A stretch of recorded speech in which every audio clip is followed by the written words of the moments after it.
कहते हैं मुक्ति का क्षेत्र। काशी भगवान को अत्यंत प्रिय है।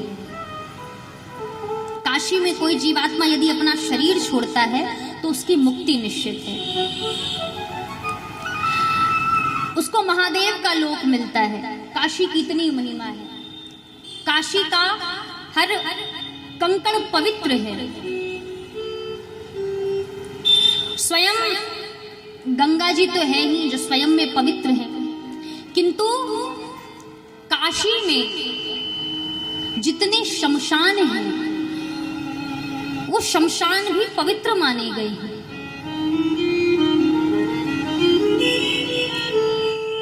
जहां चिताएं निरंतर अनवरत जलती रहती हैं, जहां शमशान कभी खाली नहीं रहता, इसके बाद भी काशी को सर्वाधिक पवित्र माना गया है।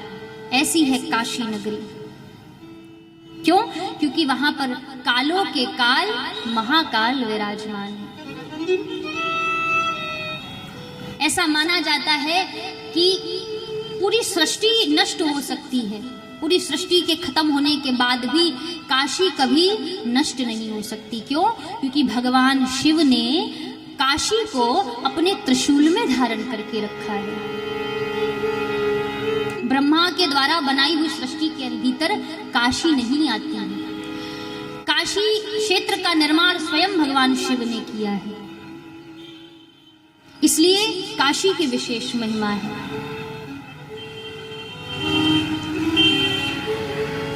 अब देखो, यहां काशी की विशेष महिमा बताई गई है। भगवान शिव कहते हैं कि काशी मुझे अत्यंत प्रिय है। यहां पर जीवों का शासक केवल मैं हूं, पापी व्यक्तियों का शासक भी मैं हूं। यहां मेरा राज्य चलता है, यमराज आदि का नहीं। काशी में यदि कोई भी प्राण त्यागता है तो उसकी मुक्ति निश्चित है। क्यों? क्योंकि मैं स्वयं जीव के कान में तारक मंत्र का उपदेश करता हूं, जिसके कारण उसको मुक्ति की प्राप्ति होती है। अब देखो, यहाँ एक ये प्रश्न उठता है, ये कथा पद्म पुराण, स्कंद पुराण में आती है। यहाँ एक प्रश्न उठता है कि भाई ऐसे तो लोग पाप करेंगे और अंत में जाके काशी में बस जाएंगे, है ना? कि भाई काशी तो वैसे भी मुक्ति का क्षेत्र है, खूब पाप करो, बाद में जाओ काशी में रह जाओ जाके, और खूब बढ़िया मुक्ति भी मिल जाएगी और पाप भी हो जाएंगे। तो ऐसे तो पाप और बढ़ेगा, काशी भी पापियों की नगरी बन जाएगी। काशी में जीव जब कोई मरता है तो निश्चित है उसकी मुक्ति, चाहे धर्मात्मा हो और चाहे पापी हो, मुक्ति तो निश्चित है। किंतु भगवान शिव कहते हैं कि जब वहां कोई जीव मरता है तो उसको ज्ञान का उपदेश तारक मंत्र के द्वारा होता है, और तारक मंत्र भगवान शिव उसको प्रदान करते हैं, और शिव उसी व्यक्ति को तारक मंत्र का उपदेश करते हैं जिस पर उसकी कृपा होती है, जिस पर उनकी कृपा होती है। और उनकी कृपा उसी पर होती है जो धर्मात्मा होता है, जो धर्म के कार्य में लगा रहता है।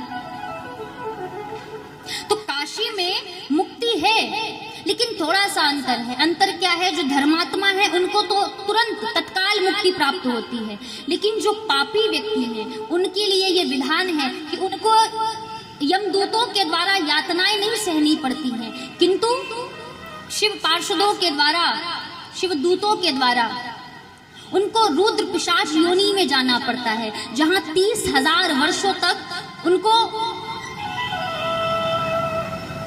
यातनाएं सहनी पड़ती हैं, और उसके बाद उनको तारक मंत्र का उपदेश किया जाता है, तब जाकर के उसको मुक्ति प्राप्त होती है। तो जो धर्मात्मा है उनको तुरंत मुक्ति मिलती है, लेकिन जो पापी है उनको मुक्ति मिलने में थोड़ा समय लगता है।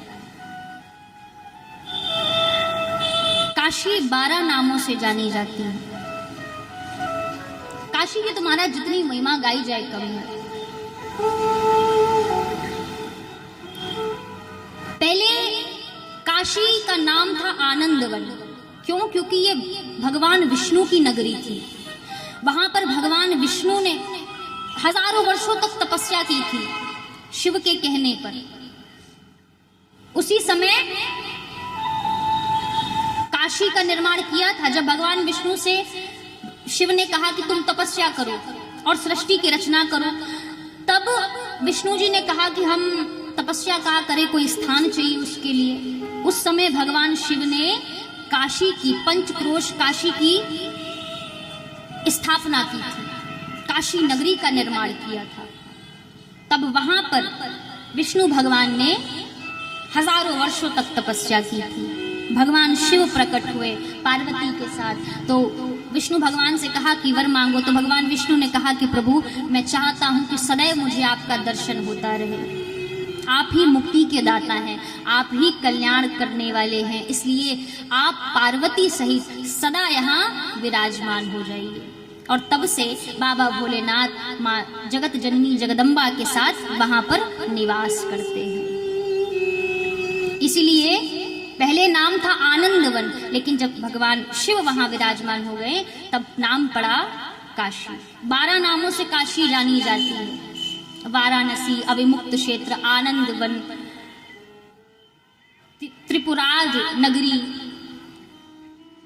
तो इस प्रकार 12 नामों से जानी जाती है।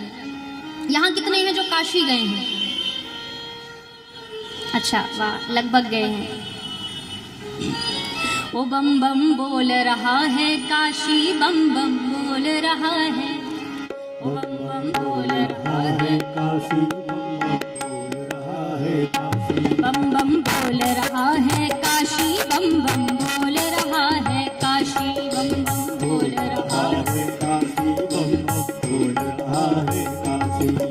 शिव शंकर की प्यारी नगरी, शंकर की प्यारी नगरी, शिव शंकर की प्यारी नगरी, शंकर की प्यारी नगरी। दुनिया इनकर दासी, बम बम बोल रहा है काशी, बम बम बोल रहा है काशी, बम बम बोल रहा है काशी, बम बम बोल रहा है काशी, बम बम बोल रहा है काशी, बम बम बोल रहा है काशी, बम बम बोल रहा है काशी, बम बम बोल रहा है काशी।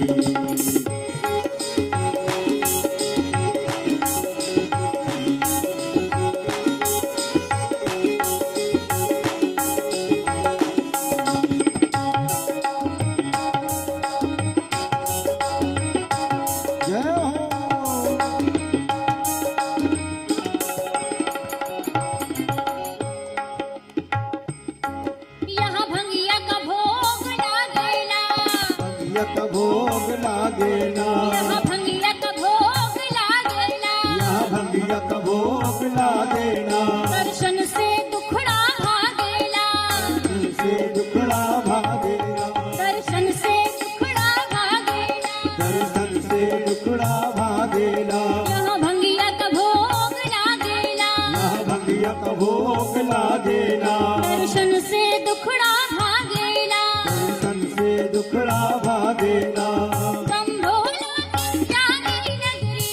भोला की प्यारी नगरी, बम भोला की प्यारी नगरी, बम भोला की प्यारी नगरी। दुनिया इनकर दासी, बम बम बोल रहा है काशी, बम बम बोल रहा है काशी, बम बम बोल रहा है काशी, बम बम बोल रहा है काशी। बम बोला बम बोला बम बोला, भोला बम भोला बम भोला बम भोला,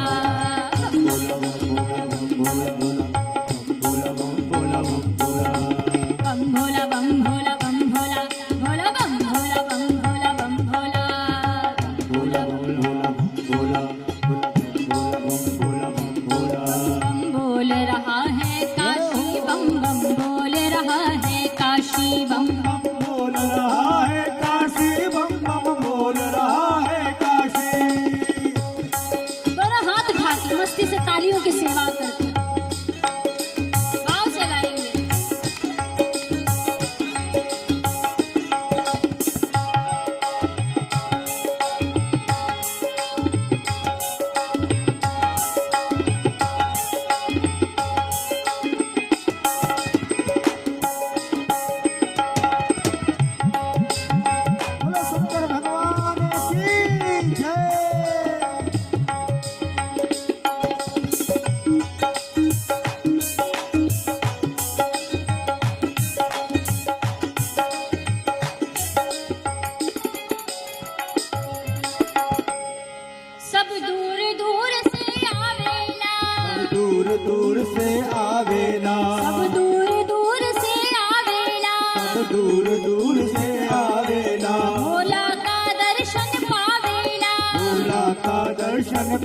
आवेला, सब दूर दूर से आवेला, दूर दूर से आवेला, भोला का दर्शन पावेला। भोला का दर्शन पावेला।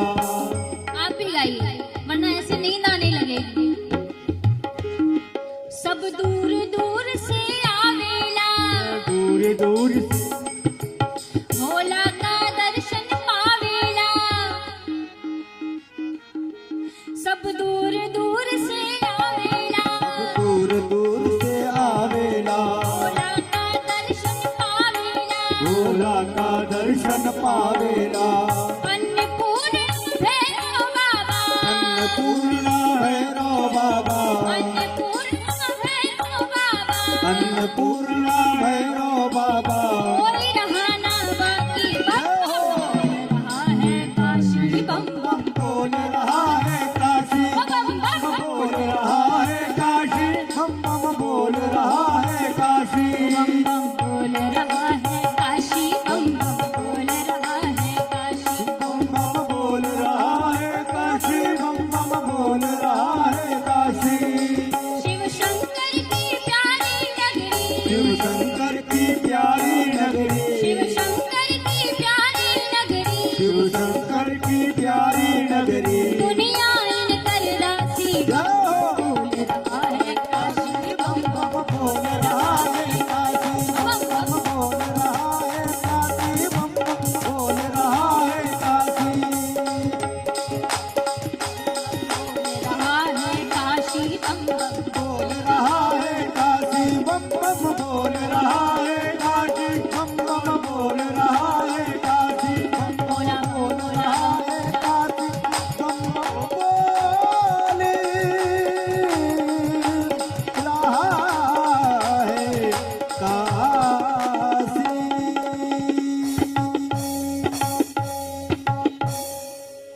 बोलिए काशी विश्वनाथ भगवान की, की जय, अन्नपूर्णा मैया की। की जय।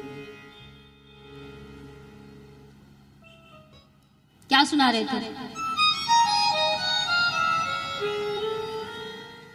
बताइए क्या सुना रहे थे? अभी तो हाथ उठाया था ना आप लोगों ने।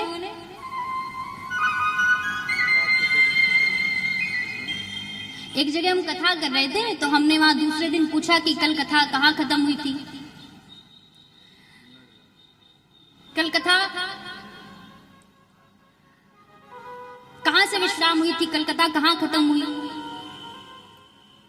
तो सभी एक दूसरे से पूछने लगे भैया। तो उनमें से एक खड़ा हुआ तो हमको लगा भैया इसको पता होगा, तो हमने कहा बताइए भैया कि कल कथा कहाँ चल रही थी? तो बोले पांडाल के नीचे।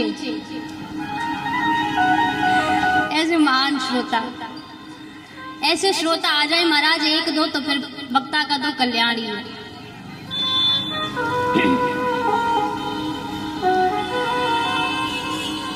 अच्छा सोचो, आप लोग तो भूल ही जाते हो, अगर वक्ता भी भूल जाए कि हम क्या सुना रहे थे तो हैं?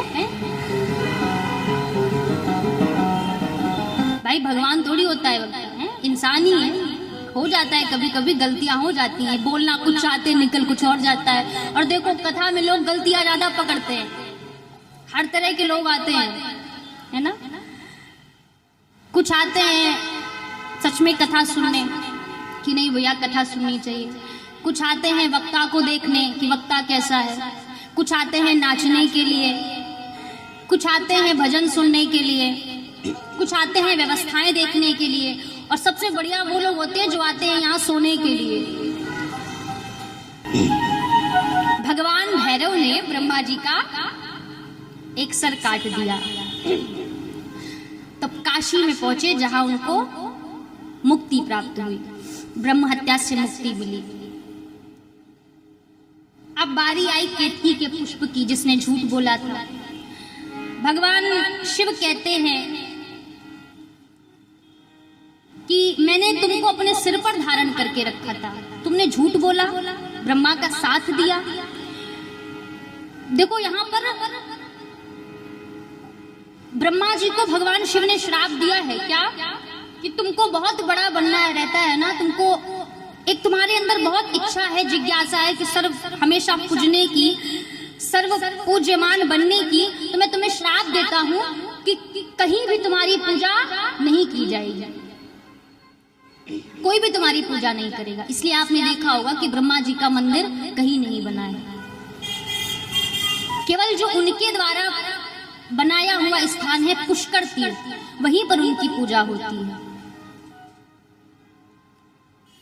लेकिन जब ब्रह्मा जी ने क्षमा याचना करी, भगवान विष्णु ने भी हाथ जोड़ करके कहा कि प्रभु, ब्रह्मा जी ने जो अपराध किया था उसका दंड उनको मिल गया है, अब आप उनको क्षमा कर दीजिए।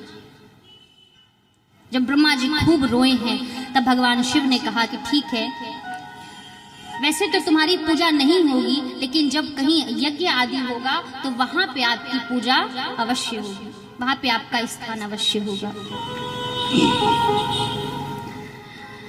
केतकी के पुष्प को क्या श्राप दिया कि आज से मेरी पूजा में तुम स्वीकार नहीं किए जाओगे।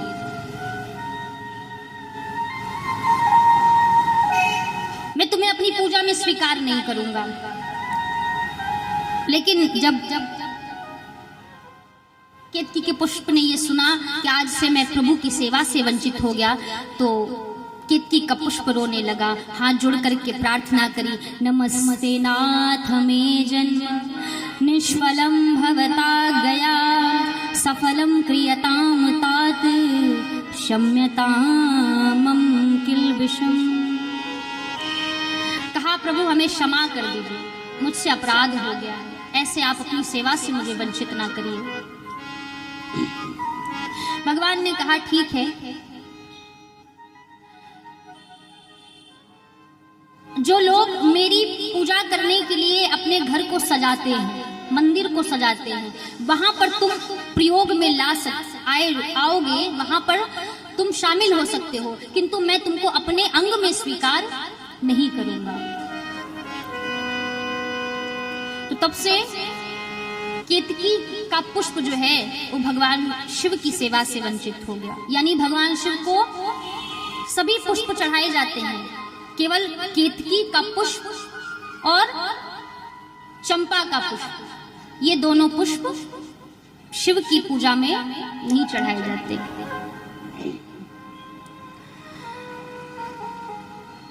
इसके उपरांत ब्रह्मा और विष्णु दोनों शिव के दाएं और बाएं स्थान पर विराजमान हो गए और दोनों ने भगवान शिव की पूजा करी है। उनको बढ़िया सुंदर सा आसन दिया, श्रेष्ठ आसन दिया, उनको विराजमान कराया और भगवान शिव की बहुत सुंदर पूजा करी है। भगवान शिव उनकी पूजा से प्रसन्न हुए और भगवान शिव ने कहा कि आज का दिन मुझे अत्यंत प्रिय है, आप दोनों ने मिलकर मेरी बहुत अच्छे से पूजा करी है, मैं आपकी पूजा से प्रसन्न हुआ हूँ, इसलिए ये दिन बहुत ही पवित्र माना जाएगा और मुझे अत्यंत प्रिय होगा। दिन में ततः पुण्यम भविष्यति महत्तरम शिवरात्रि रीति ख्याता तिथेरेषां नमः प्रिया। आज का ये दिन शिवरात्रि के नाम से जाना जाएगा।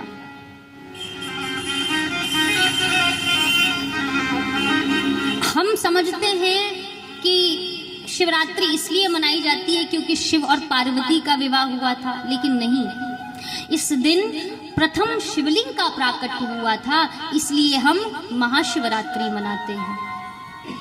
इस दिन भगवान शिव के निराकार रूप यानी शिवलिंग का प्राकट्य हुआ था और विष्णु भगवान ही शिव का स्वरूप कहे गए हैं, माने गए हैं। तो जिस प्रकार भगवान शिव का निराकार रूप शिवलिंग है, उसी प्रकार विष्णु का भी निराकार रूप है शालिग्राम। ये दोनों ऐसे देवता हैं जो सगुण और निर्गुण इन दोनों रूपों में पूजे जाते हैं। भगवान शिव का निराकार रूप क्या है? क्या है? शिवलिंग। और विष्णु का निराकार रूप क्या है? शालिग्राम। ये दोनों ऐसे हैं जो सगुण रूप में भी पूजे जाते हैं और निर्गुण रूप में भी पूजे जाते हैं।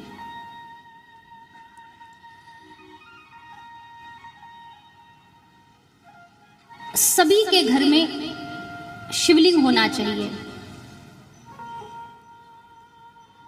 और शिवलिंग का नित्य पूजन करना चाहिए। दो प्रकार के शिवलिंग बताए गए हैं। दो प्रकार के शिवलिंग की प्रतिष्ठा आप कर सकते हैं। चल प्रतिष्ठित शिवलिंग है और अचल प्रतिष्ठित शिवलिंग है। जो चल प्रतिष्ठित शिवलिंग होता है उसको आप कहीं भी ले जा सकते हैं, कहीं भी उठा के इधर से उधर रख सकते हैं। लेकिन जो अचल प्रतिष्ठा होती है वो शिवलिंग स्थूल हो जाता है, उसको आप उठा के इधर उधर नहीं रख सकते। जो चल प्रतिष्ठा यदि आप शिवलिंग की कर रहे हैं तो 1 अंगुल के बराबर का शिवलिंग हो। कितना? 1 अंगुल के बराबर। और अगर अचल प्रतिष्ठा कर रहे हैं तो 12 अंगुल के बराबर शिवलिंग हो। अगर इससे कम होगा तो फिर वो थोड़ा कम फलदायी होता है। इसलिए अगर अचल प्रतिष्ठा करनी है शिवलिंग की तो 12 अंगुल का शिवलिंग होना चाहिए। सभी के घर में शिवलिंग हो 1 अंगुल के बराबर। बहुत बड़ा शिवलिंग घर पे नहीं रखना चाहिए। घर में नंदी होने चाहिए, क्योंकि नंदी रहेंगे तो आपके जीवन में धर्म आएगा, क्योंकि नंदी धर्म का प्रतीक है।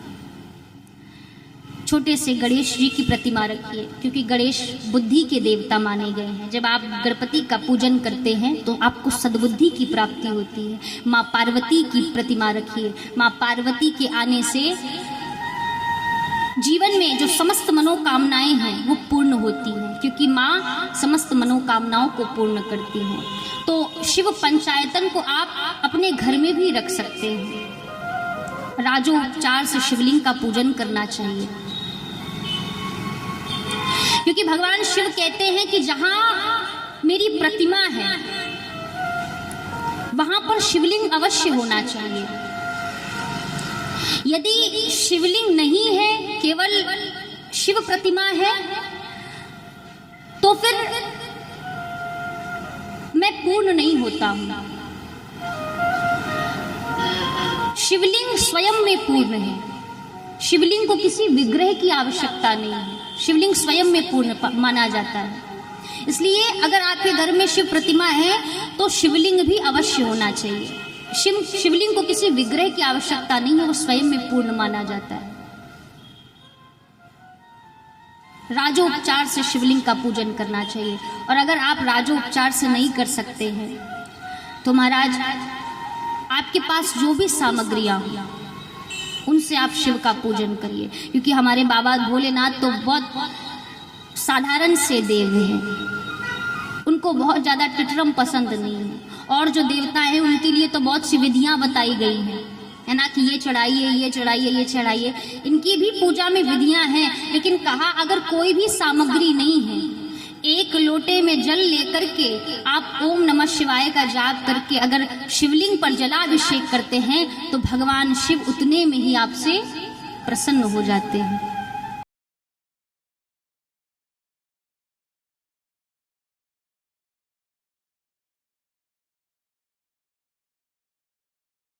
आनंद टीवी से जुड़ने के लिए आप हमें व्हाट्सएप करें 9277395752 पर।